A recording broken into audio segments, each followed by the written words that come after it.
আসসালামু আলাইকুম ওরহমতুল্লাহি ওবারাকাতুহ। এম কেশ ইসলামিক চ্যানেলে স্বাগতম।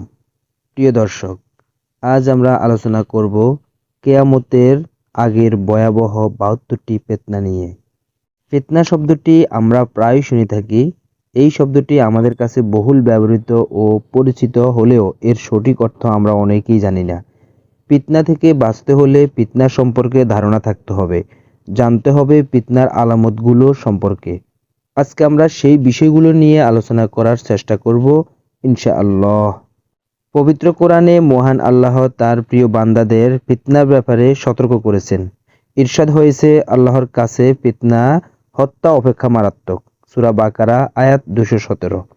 প্রিয় নবী সাল্লাল্লাহু আলাইহি সাল্লাম স্বীয় উম্মতদের ফিতনার ব্যাপারে সতর্ক করেছেন। রাসূলুল্লাহ সাল্লাল্লাহু আলাইহি সাল্লামের বিভিন্ন হাদিসে ফিতনার বিভিন্ন আলামত সম্পর্কে ধারণা পাওয়া যায়। রাসূল সাল্লাল্লাহু আলাইহি সাল্লামের যে সকল হাদিসে আগত ফিতনাসমূহের কথা বর্ণিত হয়েছে, সেগুলো মুসলমানদের বিশেষভাবে স্মরণ রাখা উচিত। হযরত মাওলানা মুহাম্মদ ইউসুফ লুধিয়ানবী রহমতুল্লাহ হাদিসের দৃষ্টিতে বর্তমান যুগ নামে একটি গ্রন্থ রচনা করেছেন। গ্রন্থটিতে তিনি ফিতনার যুগ সম্পর্কিত প্রায় সব হাদিস একত্র করেছেন। তাতে তিনি এমন একটি হাদিস উল্লেখ করেছেন যাতে রাসূল সাল্লাল্লাহু আলাইহি সাল্লাম ফিতনার যুগের ৭২টি আলামতের কথা বলেছেন। বর্তমান বিশ্বের প্রখ্যাত স্কলার জাস্টিস আল্লামা মুফতি তাকি উসমানী তার একটি লেকচারে বিভিন্ন হাদিসের আলোকে ফিতনার ৭২টি নিদর্শনের কথা উল্লেখ করেছেন। নিম্নে সেগুলো তুলে ধরা হলো। হযরত হুযায়ফা রাদিয়াল্লাহু তাআলা বলেন, কিয়ামতের আগে ৭২টি বিষয় প্রকাশ পাবে। ১. লোকেরা নামাজে ডাকাতি করবে, অর্থাৎ নামাজের প্রতি মানুষের একদম গুরুত্ব থাকবে না।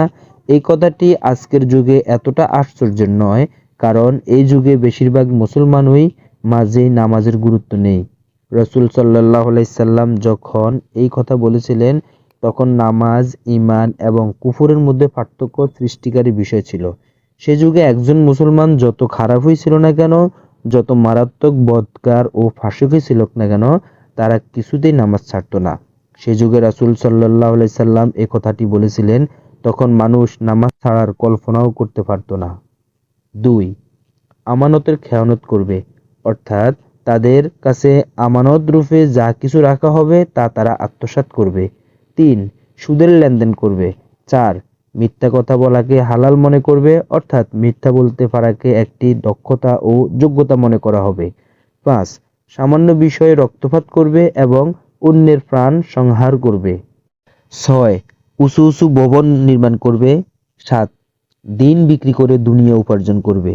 ৮. আত্মীয়দের সঙ্গে বাজে আচরণ করবে। ৯. ইনসাফ উঠে যাবে। ১০. মিথ্যা সত্যতে পরিণত হবে। ১১. রেশমি পোশাক পরিধান করা হবে। ১২. জুলুম অত্যাচার ব্যাপক রূপে লাভ করবে। ১৩. তালাকের আধিক্য হবে। ১৪. আকস্মিক মৃত্যুর হার বেড়ে যাবে। ১৫. দুর্নীতিপরায়ণ লোকদের চালাক মনে করা হবে। ১৬. চালাকদের দুর্নীতিপরায়ণ মনে করা হবে। ১৭. মিথ্যাকে সত্য মনে করা হবে। ১৮. সত্যকে মিথ্যা বলা হবে। ১৯. অপবাদ আরোপের পরিমাণ বৃদ্ধি পাবে। ২০. বৃষ্টি হওয়া সত্ত্বেও পরিবেশ উষ্ণ থাকবে। ২১. লোকেরা সন্তান লাভের পরিবর্তে সন্তান নেওয়াকে অপছন্দ করবে, অর্থাৎ সন্তান লাভের জন্য মানুষ যেভাবে দোয়া করে তার পরিবর্তে সন্তান না হওয়ার জন্য দোয়া করবে এবং বিভিন্ন পদ্ধতি গ্রহণ করবে। যেমন আজকাল পরিবার পরিকল্পনা গ্রহণ করা হচ্ছে এবং বলা হচ্ছে ২টি সন্তানের বেশি নয়, একটি হলে ভালো হয়। ২২. নিচু লোকেরা সম্পদশালী হবে এবং অত্যন্ত বিলাসী জীবনযাপন করবে। ২৩. ভদ্রলোকেরা নিগৃহীত হবে। ২৪. রাষ্ট্রপ্রধান, রাষ্ট্রবর্গ এবং মন্ত্রিপরিষদ এবং তাদের সমর্থক ও সহযোগীরা মিথ্যা বলায় অভ্যস্ত হয়ে যাবে এবং সকাল বিকেলে মিথ্যা কথা বলবে। ২৫. আমানতদার ব্যক্তি খেয়ানত করবে। ২৬. নেতৃবর্গ জালেম এবং অত্যাচারী হবে। ২৭. আলেম এবং কারি বৎকার হবে, অর্থাৎ আলেম এবং পবিত্র কোরআন তেলাওয়াতকারী লোকজনও বৎকার ও ফাসিক হবে। ২৮. লোকেরা জীবজন্তুর চামড়া দ্বারা তৈরি উন্নত মানের পোশাক পরবে। ২৯. কিন্তু তাদের দিলগুলো মৃত জন্তুর চেয়েও বেশি দুর্গন্ধময় হবে। ৩০. অন্তর পাথরের চেয়েও বেশি কঠিন হবে। ৩১. স্বর্ণ সুলভ হবে। 32 রূপার মূল্য বেড়ে যাবে। 33 গুনাহের পরিমাণ বেড়ে যাবে। 34 জানমালের নিরাপত্তা কমে যাবে। 35 কোরআন শরীফকে সজ্জিত করা হবে। 36 মসজিদকে কারুকার্যময় করা হবে। 37 উঁচু উঁচু চৌদ নির্মিত হবে। 38 হৃদয়গুলো উজাড় হবে। 39 ব্যাপকভাবে মদ পান করা হবে। 40 শরীয়তের দণ্ডবিধিকে অকার্যকর করা হবে। 41 দাসী স্বীয় মুনিবকে জন্ম দিবে, অর্থাৎ মেয়ে মায়ের উপর কর্তৃত্ব করবে এবং এরূপ ব্যবহার করবে যেরূপ মুনিব দাসীর সঙ্গে ব্যবহার করে। 42 একসময় যারা খালি পায়ে ও উন্মুক্ত দেহে চলাফেরা করত, এরূপ নিচু শ্রেণীর লোকেরা দেশের শাসক বনে যাবে।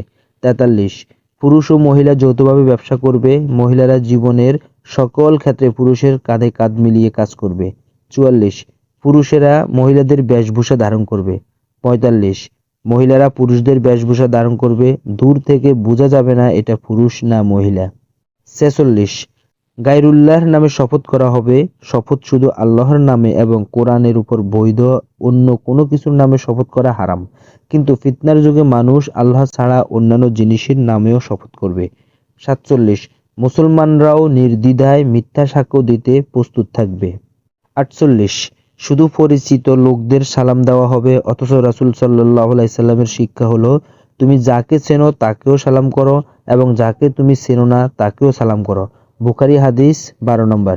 49 দুনিয়া লাভের উদ্দেশ্যে দ্বীনি ইলম শিক্ষা দেওয়া হবে, শিক্ষা অর্জনকারীদের উদ্দেশ্য হবে এর মাধ্যমে আমাদের ডিগ্রি লাভ করা, চাকরি পাওয়া, পয়সা উপার্জন করা এবং সম্মান ও খ্যাতি অর্জিত হওয়া।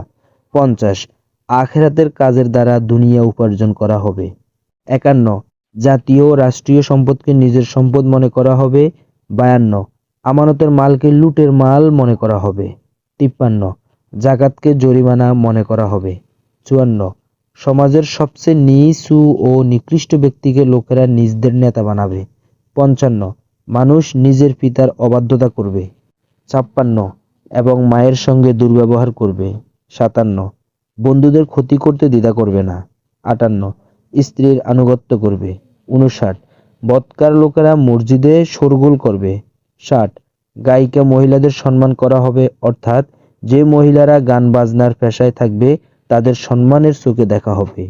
61 বাদ্যযন্ত্র এবং বাজনার বিভিন্ন উপকরণকে বিশেষ যত্ন করা হবে। 62 মদের দোকান বেড়ে যাবে।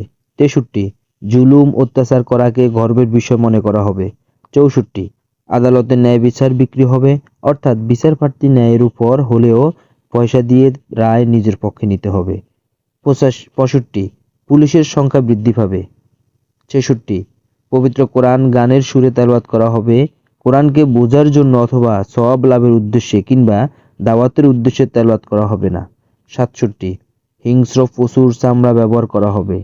68 উম্মতের শেষ যুগের লোকেরা প্রথম যুগের লোকদের উপর বিভিন্ন অপবাদ আরোপ করবে, তাদের সমালোচনা করবে এবং বলবে তারা এই কথা ভুল বলেছে। আজকের যুগে দেখা যায় উম্মতের শ্রেষ্ঠ জামাত সাহাবায়ে কেরামের সঙ্গে অনেক বেয়াদবি করেছে, যাদের মাধ্যমে আমরা দ্বীন পেয়েছি তাদেরকে বেকুব, মূর্খ ও ধর্মান্ধ বলেছে। 69 হয়তো তোমাদের উপর আল্লাহর পক্ষ থেকে লাল বর্ণের তুফান আসবে। 70 অথবা ভূমিকম্প আসবে। 71 অথবা লোকদের চেহারা বিকৃত হবে। 72 অথবা আকাশ থেকে পাথর বর্ষিত হবে, কিংবা আল্লাহ তাআলার পক্ষ থেকে অন্য কোনো আযাব আসবে। এমন আলামত নিয়ে একটু চিন্তা করলে দেখা যাবে আমাদের সমাজে প্রতিটি আলামত বিদ্যমান এবং সমাজে বর্তমানে যে অশান্তি বিরাজ করছে তা মূলত উপরে বর্ণিত বদআমলগুলোর ফল, আর এই কারণেই আমাদের উপর বিপদ আপদের পাহাড় ভেঙে পড়েছে। আল্লাহ রাব্বুল আলামিন আমাদের সকলকে উপরিউক্ত ফিতনাগুলো থেকে বেঁচে থাকার তৌফিক দান করুন। আমিন।